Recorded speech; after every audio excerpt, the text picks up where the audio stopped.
से भूख हड़ताल करते करते एक दिन ऊपर चले जाओगे, फिर यही लोग जिनके लिए प्रोटेस्ट कर रहे हो। ज्यादा से ज्यादा भीड़ इकट्ठा हो जंतर मंतर पे और सोनम वांगचुक का साथ जरूर दे। वो लोग जो अब तक इस मुद्दे पर चुप्पी साधे बैठे थे, वो लोग जिन्हें राजनीति से कोई लेना देना नहीं होता, वो लोग जिनके कंधे पर देश की सुरक्षा का बोझ होता है, वो लोग अब सोनम वांगचुक जी के समर्थन में सामने आ चुके हैं। जी हाँ, देश की सेना, इंडियन आर्मी के जवान, वो जवान जिन्होंने पाकिस्तान की जेल में 3 महीने 21 दिन बिताए हैं देश के लिए, वो जवान जो आज भी सीमा पर तैनात हैं देश की सुरक्षा के लिए, आज वो वर्दी पहनकर तिरंगा उठाकर जंतर मंतर पर पहुंच गए हैं और ये मांग कर रहे हैं कि सोनम वांगचुक जी को मरने मत दीजिए, इनका साथ दीजिए। अब जब देश की सेना खुद खड़ी हो गई है तो सरकार के लिए ये अंतिम चेतावनी है। अगर अब भी नींद नहीं टूटी तो इसका नतीजा बहुत बुरा होगा। चलिए सब कुछ विस्तार से समझते हैं दोस्तों। सबसे पहले आज की सबसे ताज़ा जानकारी, आज 15 जुलाई है, अनशन का 18वां दिन है। सुबह 9:30 बजे डॉक्टरों ने सोनम वांगचुक जी का हेल्थ बुलेटिन जारी किया। 15 जुलाई 2026 सुबह 9:30 बजे मिस्टर सोनम वांगचुक का 18वें दिन का जो अनशन है उनका हेल्थ बुलेटिन प्रस्तुत करने जा रहा हूं। आज का जो इम्पोर्टेंट पैरामीटर्स है वो डिस्कस करूंगा। सबसे पहले आज उनका जो वेट है वो 57.15 है, जो कल उनका 57.55 था, यानी कल से आज में 24 आवर्स में उनका 400 ग्राम वेट लूज हुआ है। ब्लड शुगर उनका 80 मिलीग्राम पर डेसीलीटर है। हाइड्रेशन फेयर है, ही इज मेंटली अलर्ट। और उनका जो बीपी है लाइंग डाउन और स्टैंडिंग पोजीशन में 1110/70 और 105/76 है।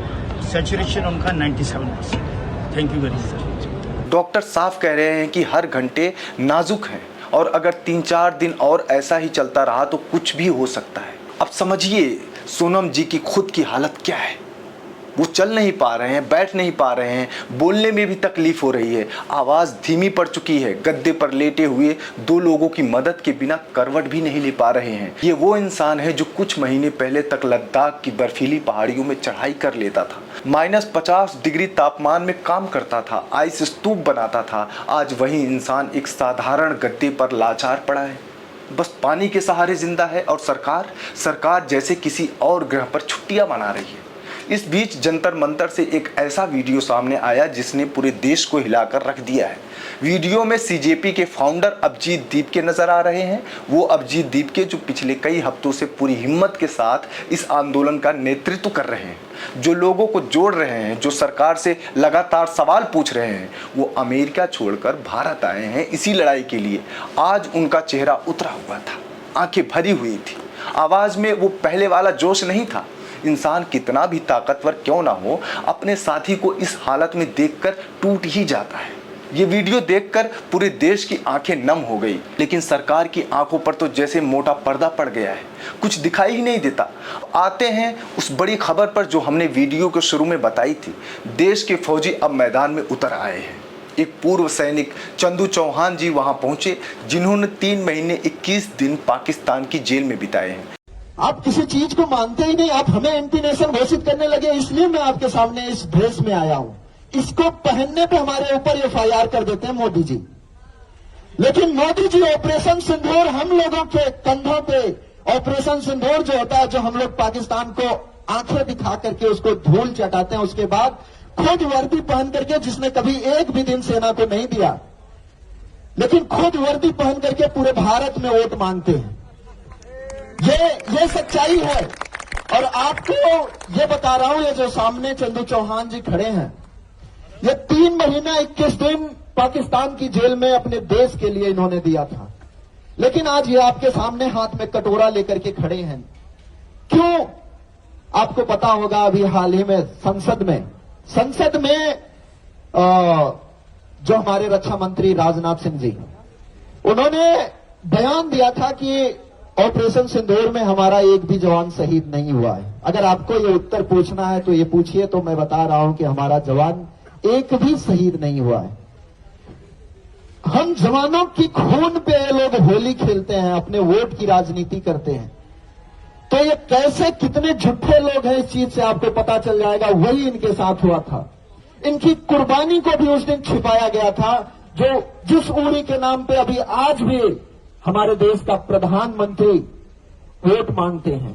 मैं उनका बहुत सम्मान करता हूं इस चीज के लिए कि वो प्रधानमंत्री के पद पे बैठे हैं, लेकिन आप देश नहीं है सर। देश हमारे हाथ में ये है, आप देश नहीं है। देश हमारे हाथ, ये सामने खड़ी हुई जनता है, हमारे लोग हैं।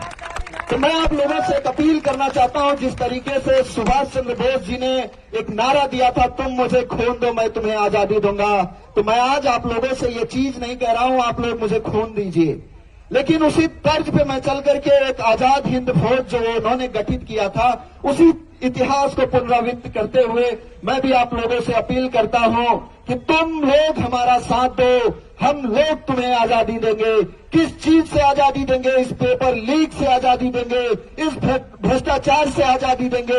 आप लोग इस नारे को याद रखिएगा कि तुम लोग हमारा साथ दो, हम तुम्हें आजादी देंगे। हम इस आप लोगों के न बोलने की, जो आप लोगों से लोकतंत्र छीना जा रहा है, जो आप लोगों के ऊपर दबाव बनाया जा रहा है कि अपनी बात बोलने पे लोगों के ऊपर एफआईआर की जा रही है, लोगों को जेलों में डाल दिया जा रहा है, इन सब चीजों से आप लोगों को आजादी देंगे। मैं पूरी कोशिश करूंगा और समय की बाध्यता के हिसाब से हम ज्यादा कुछ बात नहीं करेंगे। आप लोगों से यही कहेंगे कि आप लोग हरिंदर फौजी पेज पे, हरिंदर आजाद फौजी पेज पे आप लोग जुड़ते रहिए और बहुत जल्द इस चीज को हम बहुत आगे बढ़ाएंगे। और सोनम वांगचुक अब यहाँ एक और सैनिक की अपील सामने आई है। इंडियन आर्मी के एक जवान का वीडियो जो जबरदस्त तरीके से वायरल हो रहा है। इस जवान ने बड़े ही सादे और सीधे शब्दों में कहा कि सोनम वांगचुक जी इस देश के हीरे हैं। एक बात आपसे जरूर बोलूंगा कि आप सोनम वांगचुक को जरूर सपोर्ट कीजिए, क्योंकि वो अपने लिए प्रोटेस्ट नहीं कर रहे हैं, वो अपने लिए अनशन नहीं कर रहे हैं, वो आपके बच्चों के लिए कर रहे हैं, आपके आने वाले भविष्य के लिए कर रहे हैं अनशन। उन्होंने देश के लिए क्या काम किया है, उन्होंने देश के लिए क्या त्याग दिया है, आप उनके बारे में एक बार पढ़िए, जानिए। मैं खुद इंडियन आर्मी का एक सिपाही हूँ, मेरे को पता है उन्होंने इंडियन आर्मी के लिए क्या किया है। -50 डिग्री के टेम्परेचर में उन्होंने एक ऐसा टेंट बना के दिया, सोलर टेंट, जो -50 डिग्री के टेम्परेचर में भी गर्म रहती है। मैं देशवासियों से यही अपील करना चाहता हूँ कि आप लोग सोनम वांगचुक को मरने नहीं देना, क्योंकि बार बार देश में ऐसे लोग पैदा नहीं होते। ऐसा ना हो जाए कि देश में सोनम वांगचुक के जैसे लोग पैदा होना ही बंद हो जाए, और आपके बच्चों के लिए और एनवायरमेंट के लिए और इस देश के लिए काम करना और इस देश के लिए आवाज़ उठाना ही लोग बंद कर दे। क्योंकि अगर सोनम वांगचुक की डेथ हो गई इस प्रोटेस्ट में, देश की संतुलन तो खराब हो ही जाएगा, साथ में फिर आपके लिए, आपके बच्चों के भविष्य के लिए कोई ऐसे आगे नहीं आएगा और कोई ऐसे आमरण अनशन पे नहीं बैठेगा। तो प्लीज़ आप लोग अपने बच्चों के भविष्य के लिए और इस देश के भविष्य के लिए एक बार सोनम वांगचुक का साथ जरूर दे। बिना किसी जाति, धर्म, पार्टी, पॉलिटिक्स के भेदभाव के आप लोग ज़्यादा से ज़्यादा भीड़ इकट्ठा हो जंतर मंतर पे और सोनम वांगचुक का साथ जरूर दे। जय हिंद। अब यहाँ एक बड़ी बात कहनी है कि जब देश के सैनिक खुद कहने लगे कि सरकार जागो, तो ये कोई साधारण बात नहीं है। ये इस देश के इतिहास में बहुत कम बार हुआ है। सैनिक अपनी वर्दी की मर्यादा का पूरा ख्याल रखते हैं, वो सामान्यतः राजनीति से दूर रहते हैं, लेकिन जब उन्हें लगे कि देश की आत्मा के साथ खिलवाड़ हो रहा है तब वो सामने आते हैं।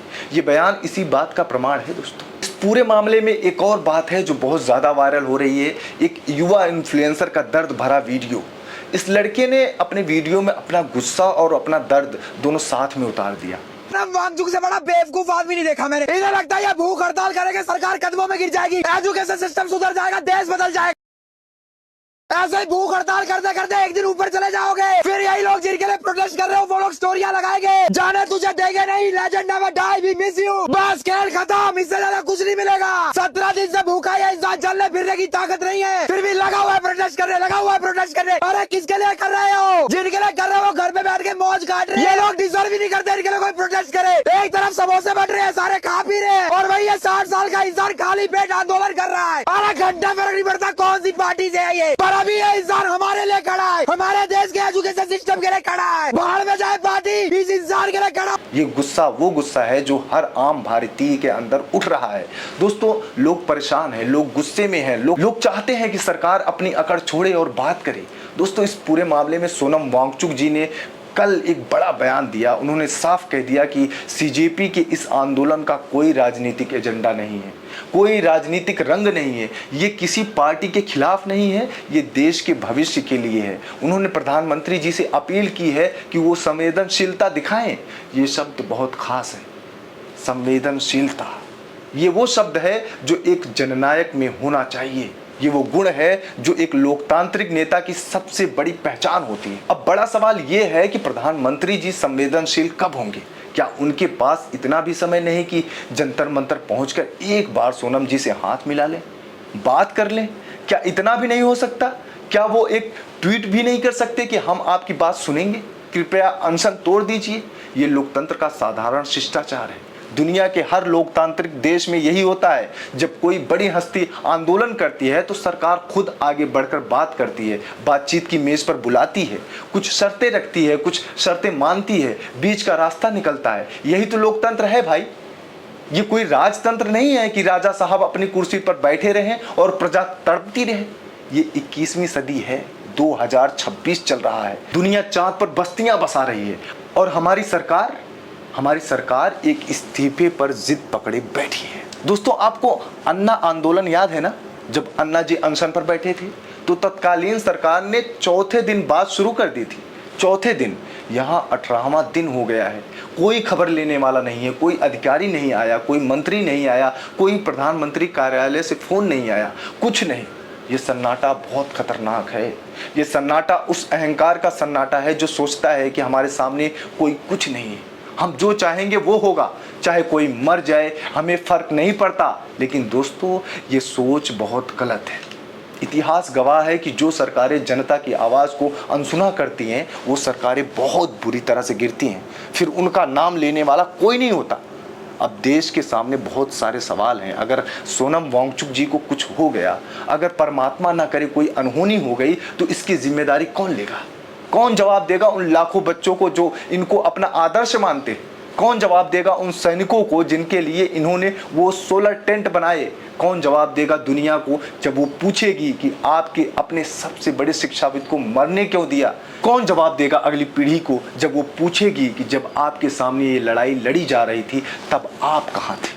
ये सवाल हर आम भारतीय के मन में है और इसका जवाब हमें एक साथ मिलकर देना है। दोस्तों, यहाँ एक बात कहनी है आप लोगों से, ये लड़ाई किसी एक पार्टी की नहीं है, ये लड़ाई किसी विचारधारा की नहीं है, ये लड़ाई हिंदू, मुसलमान, सिख, ईसाई, जैन, बौद्ध किसी की नहीं है। ये लड़ाई हर उस भारतीय की है जिसका बच्चा किसी परीक्षा में बैठता है, जो चाहता है कि उसका बच्चा एक ईमानदार सिस्टम में आगे बढ़े, जो चाहता है कि उसकी मेहनत की कमाई सही जगह लगे।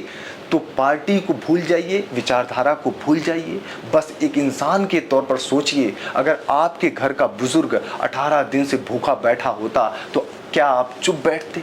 नहीं बैठते। तो सोनम वांगचुक जी हमारे देश के बुजुर्ग हैं, हमारे देश के अभिभावक हैं, इनकी चिंता करना हमारा फर्ज है। दोस्तों, अभी वक्त है, अभी उम्मीद है। अगर सरकार आज भी सामने आ जाए, अगर आज भी बातचीत की मेज बिछ जाए, अगर आज भी इस्तीफा हो जाए तो ये पूरी लड़ाई सम्मान के साथ खत्म हो सकती है। सोनम वांगचुक जी अनशन तोड़ सकते हैं, वो घर लौट सकते हैं, अपने काम पर लग सकते हैं, देश के बच्चों के लिए फिर से नई नई चीज़ें कर सकते हैं। लेकिन इसके लिए सरकार को अपनी अकड़ छोड़नी होगी, अपना अहंकार त्यागना होगा। ये याद रखना होगा कि जनता ने आपको सेवा के लिए चुना है, राज करने के लिए नहीं। अगर सरकार ये नहीं समझती, अगर सरकार अपनी जिद पर अड़ी रही तो फिर इतिहास इसे माफ़ नहीं करेगा। आने वाली पीढ़ी इसे कभी नहीं भूलेगी और दुनिया इस पर हमेशा उंगली उठाएगी कि ये वही देश है जिसने अपने सबसे बड़े शिक्षाविद को यूं ही तड़प तड़प कर मरने दिया। ये छवि किसी भी देश के लिए बहुत खराब होती है, ये किसी भी देश के लिए बहुत खराब होती है। दोस्तों, तो अब आप बताइए कि आपको क्या लगता है? क्या आप सोनम वांगचुक जी का समर्थन करते हैं? क्या आप उनके त्याग को सलाम करते हैं? क्या आप चाहते हैं कि ये लड़ाई जीत के साथ खत्म हो? आप अपनी राय हमें कमेंट बॉक्स में ज़रूर बताइएगा और बने रहिए बुद्धा इंस्पायर्ड के साथ। जो भी अपडेट होगी हम आपको देते रहेंगे। आपने अपना कीमती वक्त दिया, इसके लिए बहुत बहुत शुक्रिया दोस्तों, बहुत बहुत शुक्रिया।